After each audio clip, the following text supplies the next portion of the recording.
In the 19th century, London was the epicenter of colonization. At Claridge's, Leopold entertained explorers, geographers and generals, all to sell his Congo venture. He went to see his Aunt Victoria and gave the Queen more of the same spin. He told her, "I have sought to meet those most interested in bringing civilization to Africa." Back home, he organized a geographical conference, turning his palace into a luxury hotel for the delegates and supervising every detail. He declared that his aims in Africa were completely charitable and philanthropic. The Congo was about to receive all the benefits of civilization and Christianity. Meteen ook, omdat hij hier in een christelijk land zat, was dat ook maar goed meegenomen dat hij daar dan meteen wel het christendom wilde helpen propageren. Alhoewel wij toch weten dat hij zo geen overtuigd christen was. Maar goed, dat is een persoonlijke zaak. Each of the conference delegates received a portrait of the king. Leopold knew exactly how to use snobbery as a weapon. The news that Stanley had successfully crossed Africa was the signal for Leopold to act.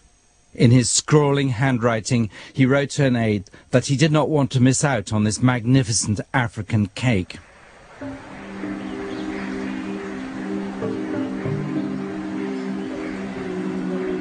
Stanley today, like Leopold, is unwanted in Kinshasa.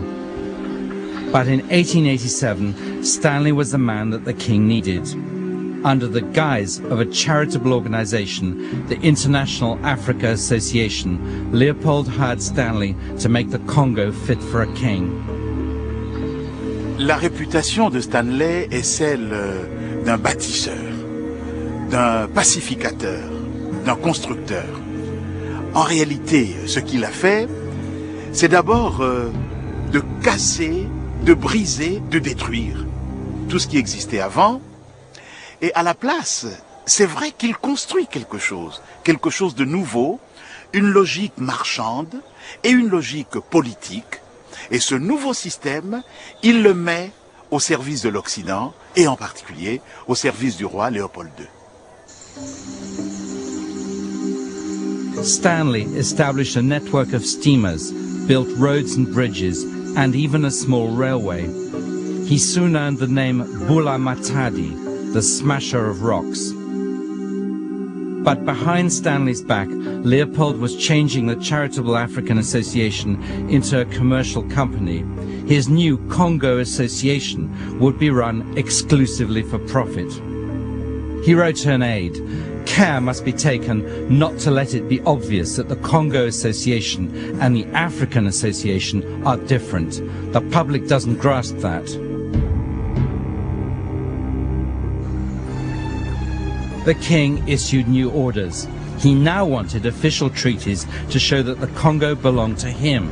Stanley was told to get the chiefs to sign up. Stanley's men used bribes and trickery to obtain the Congolese chiefs' agreement. They claimed that the white man even had power over the sun. Unscrupulous though Leopold was, he realised that he needed to have some veil of legality. And Leopold was very clever. He'd investigated the precedents for this. He'd looked at the sultans of Sarawak. He'd looked at North American Indians. He'd looked even at some of the Indian treaties that the British had established. And he realised that with these bits of paper, if he ever came to be challenged, as he was later, over his authority over this territory, he would be able to produce these ostensible contracts. So Stanley was absolutely crucial in achieving that.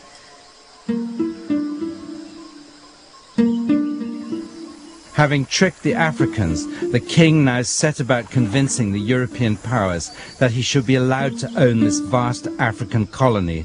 This time, it wasn't magic, it was diplomacy.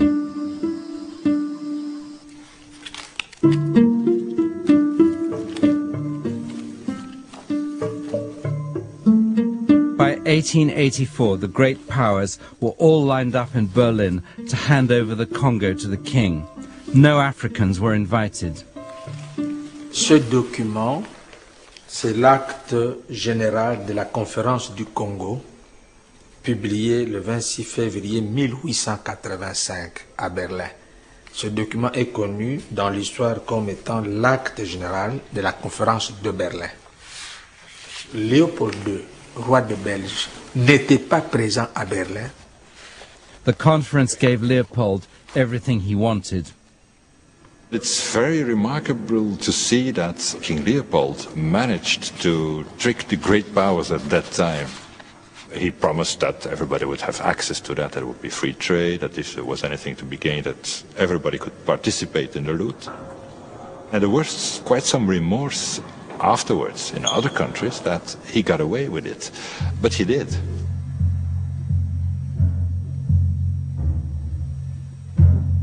Le Congo est à peine reconnu par les grandes puissances comme propriété personnelle de Léopold II que le roi met en branle sa machine infernale. Dès le 1er juillet 1885, un décret stipule que toutes les terres vacantes, sont propriété de l'État. En 91 et en 92, d'autres décrets vont déclarer les produits de la forêt appartenant exclusivement à l'État. Et les indigènes ne peuvent pas les exploiter, sauf pour l'État. Donc, en un tour de main, Léopold II a dépouillé les Africains de tous leurs biens et transformé le Congo en un vaste camp de travail forcé.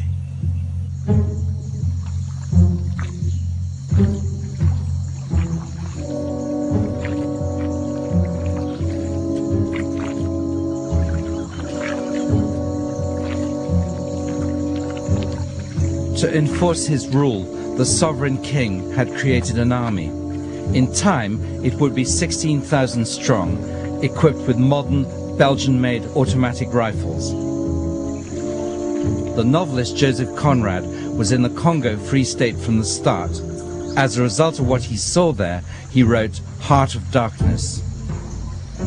They grabbed what they could get for the sake of what was to be got. It was just robbery with violence, aggravated murder on a great scale, as is very proper for those who tackle a darkness.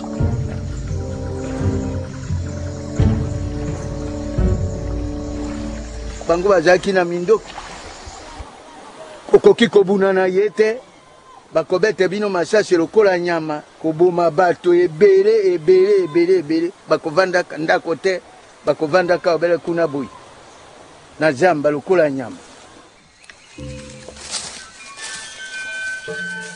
Fear, like forced labor, was an integral part of the king's plans to make the Congo profitable.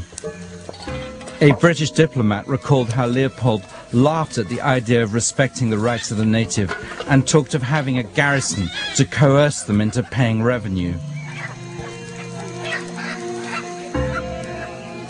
Underpinning this, as usual, is an idea. It's not just practical politics.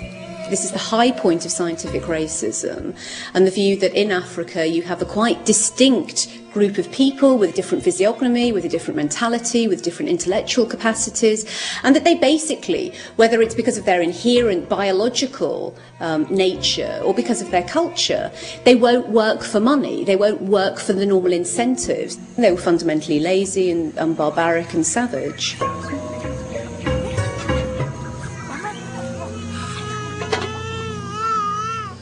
Toute l'entreprise de Léopold II repose sur une profonde contradiction. D'un côté, il veut réaliser ce rêve merveilleux qu'il a fait, ouvrir le corps du continent africain au commerce, amener les Africains au christianisme, imprimer au Congo les marques du progrès de la civilisation. Mais sur le terrain, c'est le contraire. Partout, c'est la terreur qui règne, l'appât du gain. Partout, c'est la chasse à l'homme. Pour les Africains, c'est certainement la nuit la plus noire. Le rêve s'est transformé en cauchemar.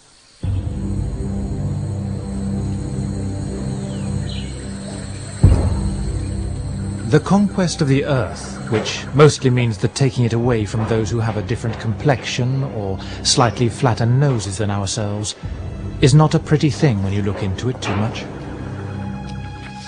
In 1890, on a visit to the Congo, an African-American George Washington Williams, was so appalled at what he witnessed there that he compiled a report